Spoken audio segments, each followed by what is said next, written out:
महाराष्ट्र के ठाणे में भाषा को लेकर हुई एक घटना के बाद हालात तनावपूर्ण हो गए हैं। मीरा रोड इलाके में महाराष्ट्र नवनिर्माण सेना एमएनएस के कई कार्यकर्ता प्रदर्शन कर रहे थे, जिन्हें पुलिस ने हिरासत में ले लिया।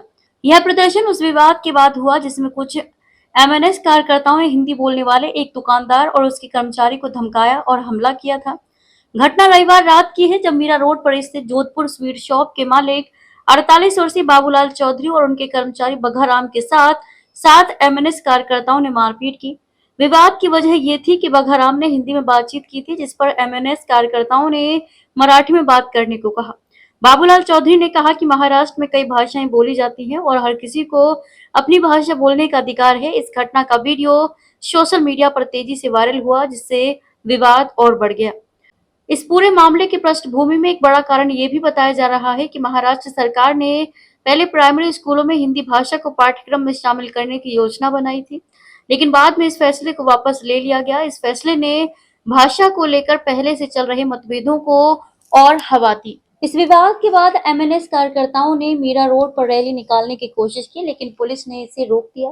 पुलिस ने बताया कि प्रदर्शन के लिए इजाजत नहीं दी गई थी, क्योंकि ट्रैफिक और भीड़ के कारण स्थिति नियंत्रण से बाहर हो सकती थी। पुलिस कमिश्नर ने कहा कि एमएनएस नेताओं से प्रदर्शन का मार्ग बदलने को कहा गया, लेकिन उन्होंने नहीं माना, इसलिए उन्हें हिरासत में लिया गया। मुख्यमंत्री देवेंद्र फडणवीस इस मामले पर प्रतिक्रिया देते हुए कहा कि महाराष्ट्र में सभी को विरोध करने का अधिकार है, बशर्ते पुलिस की अनुमति हो। उन्होंने ये भी कहा कि उन्हें महाराष्ट्र की जनता की सोच का पूरा पता है और ऐसी घटनाएं यहाँ स्वीकार नहीं है। मुख्यमंत्री ने विपक्ष पर भी निशाना साधा और कहा कि मराठी लोगों का दिल बड़ा है, वे छोटी सोच के नहीं है। इस पूरे विवाद ने फिर से महाराष्ट्र में भाषा को लेकर चल रहे तनाव को उभार दिया है।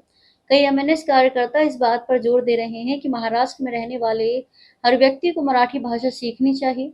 उनका कहना है कि मराठी भाषा की गरिमा को बनाए रखना जरूरी है। वहीं दूसरे पक्ष का तर्क है कि सभी भाषाओं का सम्मान होना चाहिए और किसी भी भाषा के बोलने पर हिंसा या धमकी अस्वीकार्य है। पुलिस ने एमएनएस कार्यकर्ताओं को वैन में बिठाकर थाने ले जाया, जहां से उनकी आगे की जांच जारी है। इस घटना से इलाके में सुरक्षा की स्थिति को लेकर चिंता भी बढ़ गई है।